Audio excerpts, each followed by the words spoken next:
गंगा पुत्र, दुर्योधन की रक्षा कीजिए गंगा पुत्र। महामहिम, ये क्या कर रहे हैं आप? अपने वचन को पूर्ण कीजिए। आज यदि आपने भीम का वध नहीं किया तो हस्तिनापुर का युवराज घर नहीं लौटेगा। महामहिम। भीम, रुक जाओ, दूर हो जाओ दुर्योधन से, अन्यथा मुझे तुम्हारा वध करना होगा।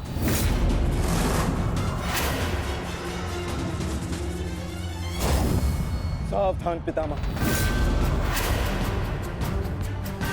यदि आपने भ्राता भीम पर प्रहार किया तो मुझे विवश होकर आप पर बाण संधान करना होगा। हट जाओ भीम। क्षमा चाहता हूं पितामह, आप अपना वचन पूर्ण कर रहे हैं तो मुझे भी अपनी प्रतिज्ञा का मान रखना है। आज मैं इस दुर्योधन का वध तो करके ही रहूंगा, चाहे इसके लिए मुझे स्वयं के प्राण क्यों न गंवाने पड़े।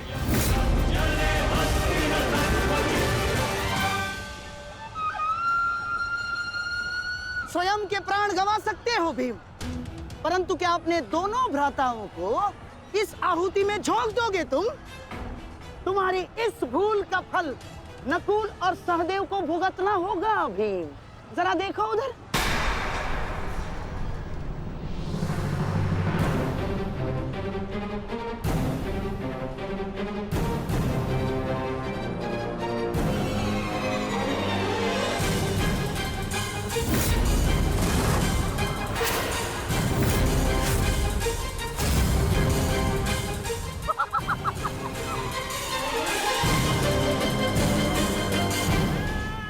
पिताश्री,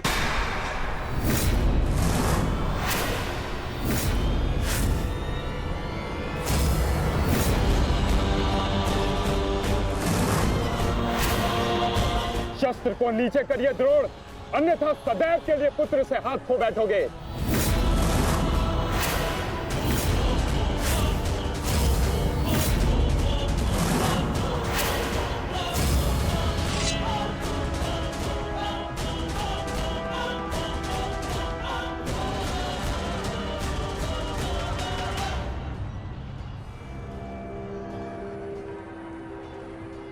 दुर्योधन, तेरा अंत आ गया है।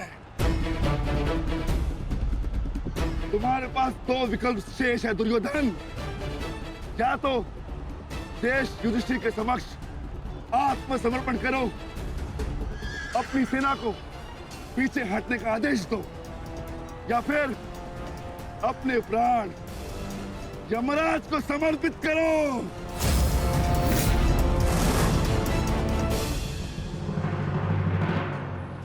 मारो भीम, मारो! शीघ्रता करो भीम! इतनी भी क्या शीघ्रता है राजकुमार युधिष्ठिर?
सेवकों, जाओ जाके सबकी सहायता करो, जाओ।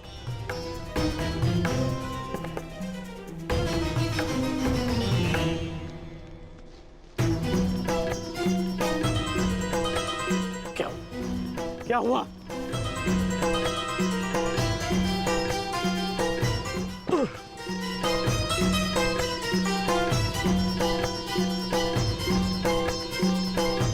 क्या हुआ मित्र? आज हम ये युद्ध हारने ही वाले थे मित्र।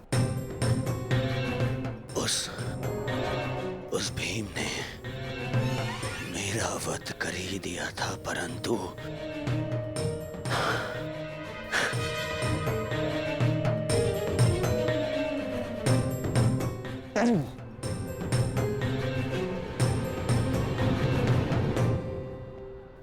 ठीक समय पर आकर वृषसेन ने पूरी परिस्थिति को ही बदल दिया।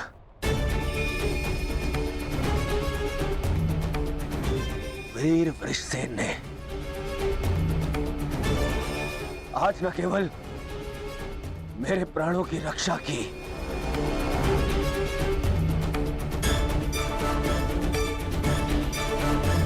अभी तो कौरव सेना को एक लज्जाजनक हार से भी बचाया।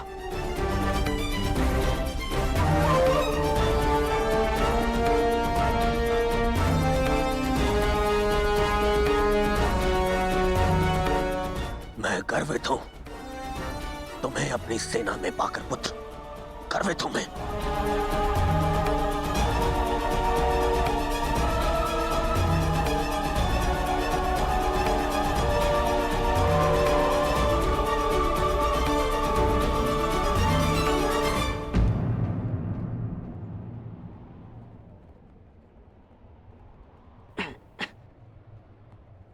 आप फिर से मेरे घाव देख रहे हैं ना पिताश्री, और मैं फिर से यही कहूंगा, चिंता मत कीजिए। आज का युद्ध समाप्त हुआ और युद्ध भूमि में जो कुछ भी हुआ उसे भुला देना ही श्रेयस्कर है, अपितु उन बाधाओं को समझने का प्रयास करना चाहिए जो हमें विजयश्री बनने या प्राप्त करने से रोक रही है।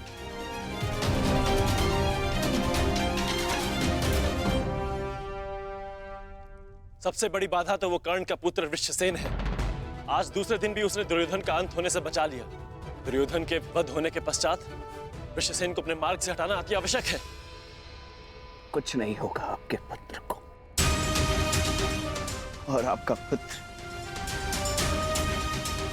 आपके मित्र को भी कुछ नहीं होने देगा।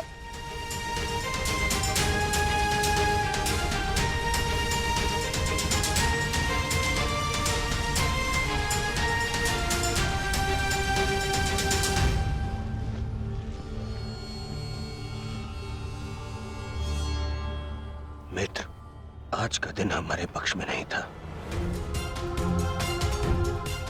तुम हमारे साथ होते तो कदाचित ऐसा नहीं होता।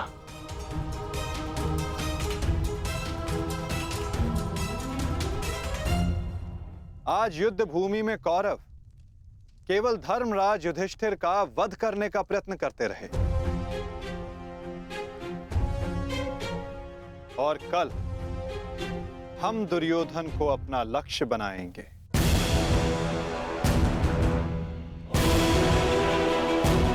क्योंकि दुर्योधन के अंत के साथ कौरवों की पराजय भी निश्चित है।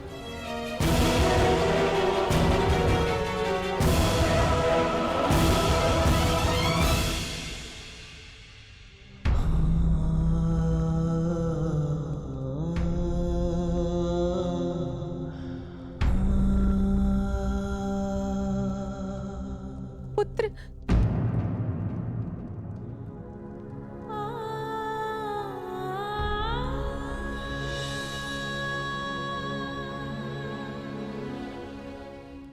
क्या दशा बना दी है इस युद्ध ने तुम्हारी। अरे माता, आप कब आई? माता हूं,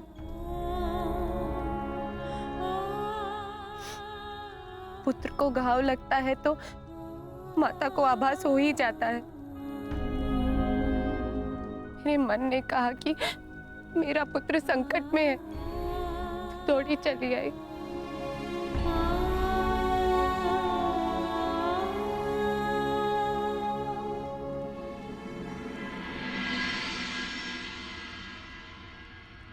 परंतु आप भी तो इसके पिता हैं। क्या अपने पुत्र की इस दशा को देखकर तनिक भी दया नहीं आती? अपने पुत्र के जीवन के लिए आपको कोई मोह नहीं? मैंने निश्चित कर लिया है, तुम कल युद्ध में नहीं जाओगे।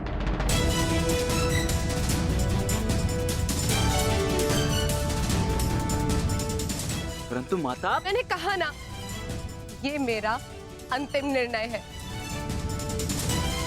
पिताश्री, ये तुम्हारे अतिरिक्त कौरव सेना में और भी कुशल योद्धा है।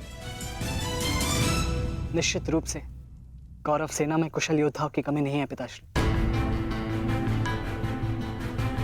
परंतु वृषसेन वो उन सबसे भिन्न है। उसकी सोच, उसकी प्रतिभा, उसका तेज प्रशंसनीय है। उससे द्वंद्व करते समय मैंने बहुत कुछ सीखा। यदि वो कौरव के पक्ष में ना होता तो निश्चित रूप से मेरा अभिन्न मित्र होता।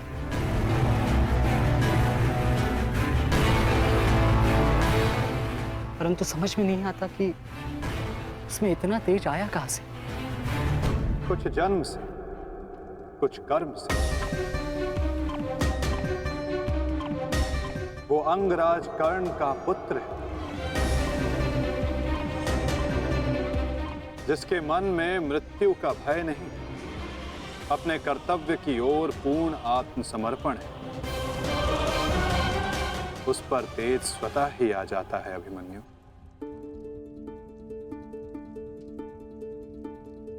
मैं अपने कर्तव्य से मुख नहीं मोड़ सकता माता, क्षमा चाहता हूं। आप मुझसे मेरे प्राण भी मांगेंगी तो मैं अभी अपना शीश काटकर आपके चरणों में रख दूंगा, परंतु मैं अपने वचन से विमुक्त नहीं हो सकता माता। मैं वचनबद्ध हूं। मैं युद्ध में पराजित होकर लौटने वाला नहीं। या तो मैं विजयी होकर कंधों पर बैठकर आऊंगा, या वीर गति को प्राप्त करके कंधों पर लेटकर।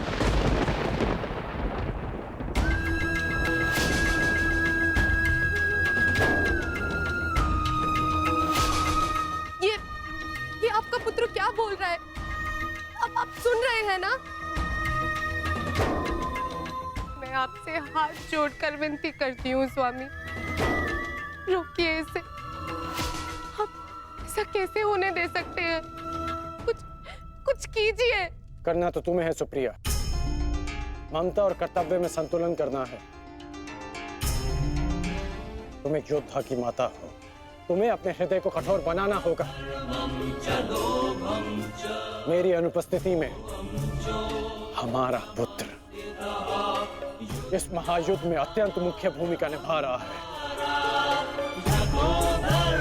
मुझे उस पर गर्व है और तुम्हें भी होना चाहिए सुप्रिया। युद्ध में पीछे हट जाने वाले वृषसेन का पिता होने से अधिक युद्ध में बलिदान दे देने वाले वृषसेन का पिता होना अधिक श्रेष्ठकर समझता हूं।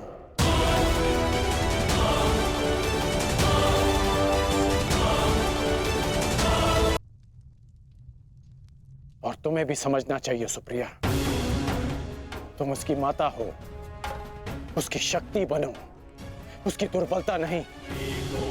हर मनुष्य अपना लक्ष्य चुनता है और मैंने और वृषसेन ने भी अपना लक्ष्य चुन लिया है।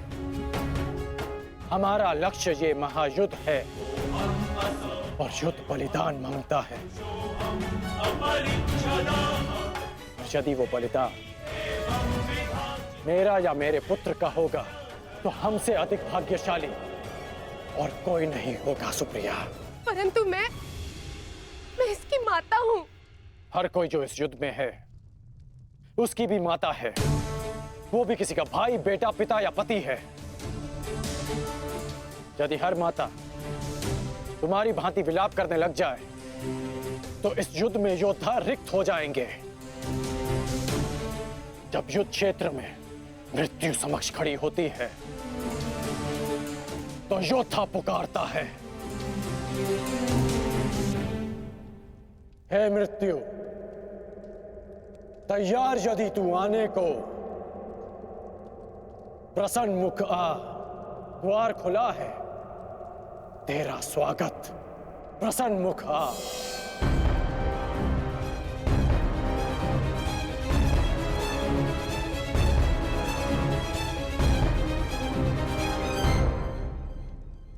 तू महायोद्धाओं के समक्ष एक दुर्बल माता कैसे जीत सकती है? यदि आपने निर्णय ले ही लिया है तो ठीक है, किंतु एक बात स्मरण रखना, यदि मेरे पुत्र को कुछ भी हुआ तो उसके उत्तरदायी आप होंगे, और इसके लिए मैं आपको कभी क्षमा नहीं करूंगी।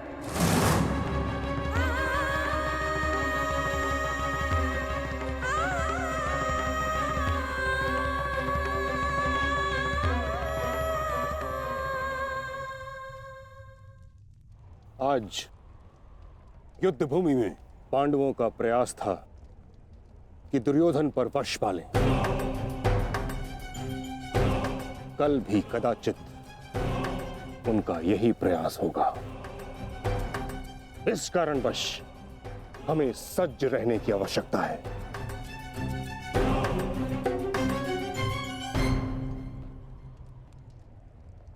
कल हम गरुड़ व्यूह की रचना करेंगे और इस व्यूह का नेतृत्व स्वयं मैं करूंगा। गरुड़ की आंख के स्थान पर मेरा रथ होगा। उसके एक पंख पर गुरुद्रोण आप और दूसरे पंख पर अश्वत्थामा, मध्य में मद्रराज शैल्य और युवराज दुर्योधन अंतिम रेखा पे रहेंगे। कुशल योद्धाओं का दल उनका सुरक्षा चक्र बनकर रहेगा और किसी भी मूल्य पर यह सुरक्षा पंक्ति टूटनी नहीं चाहिए। ये लीजिए, ये नई रणनीति लाए। पितामह, आपकी अब तक कोई भी रणनीति सफल तो हुई नहीं है। ऐसा ना हो कि आपकी ये रणनीति भी असफल रहे। ऐसे मत देखिए, कुछ अनुचित कह रहा हूं, सत्य कह रहा हूं। अब तक आपकी किसी भी रणनीति का कोई भी वास्तविक लाभ हमें नहीं मिला है। आज जो घटित हुआ है और जो घटित हो सकता था, मैं जानता हूं। अरे सेना को छोड़िए, आप तो मेरी सुरक्षा का कर्तव्य, अपने युवराज की सुरक्षा का कर्तव्य भी पूर्ण नहीं कर पाए। हे पितामह, अब मुझे आप पर विश्वास नहीं रहा पितामह। नहीं दुर्योधन, पितामह के अतिरिक्त तुम्हारी रक्षा और कौन कर सकता है? मैं करूंगा, मैं करूंगा, मैं करूंगा, मैं करूंगा।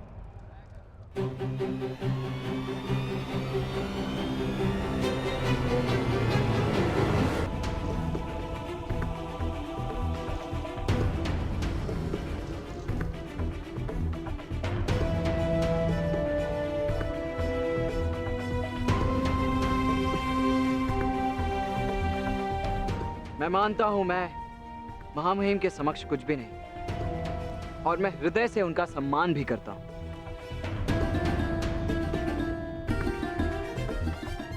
किंतु यदि युवराज मुझे अवसर दें तो मैं उनकी सुरक्षा के लिए सदैव तत्पर रहूंगा।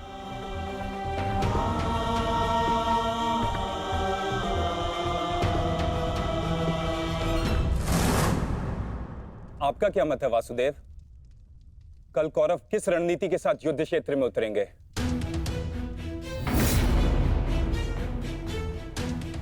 उनकी व्यूह रचना क्या होगी? व्यूह रचना चाहे जो भी हो, किंतु आज जो रणभूमि में हुआ उसके पश्चात यह निश्चित है कि दुर्योधन की रक्षा हेतु वे उसे सेना की अंतिम रेखा में ही रखेंगे, क्योंकि वो जानते कि दुर्योधन ही हमारा लक्ष्य है।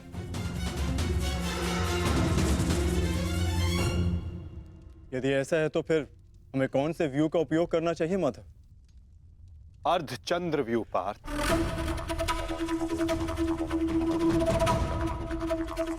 उसी व्यू के कारण हम दुर्योधन को रणभूमि की ओर ला पाएंगे।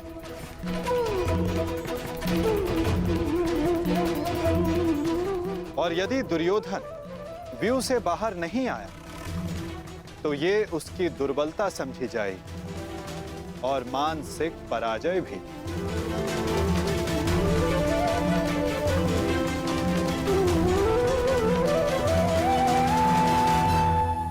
कल दुर्योधन की रक्षा कोई नहीं कर पाएगा, वो चाहे आचार्य द्रोण हो या पितामह, अश्वत्थामा हो या दुशासन या फिर वृक्षसेन। कल जो भी योद्धा मेरे और दुर्योधन के मध्य आएगा तो या तो रणभूमि छोड़ेगा या फिर ये संसार। मेरे पिताश्री आप पर पूर्ण विश्वास करते हैं युवराज, और मैं अपने पिताश्री की ओर से आपको यह वचन देता हूं कि जब तक मेरे शरीर में अंतिम श्वास रहेगी तब तक मैं युद्ध भूमि में आपकी सुरक्षा के लिए प्रस्तुत रहूंगा।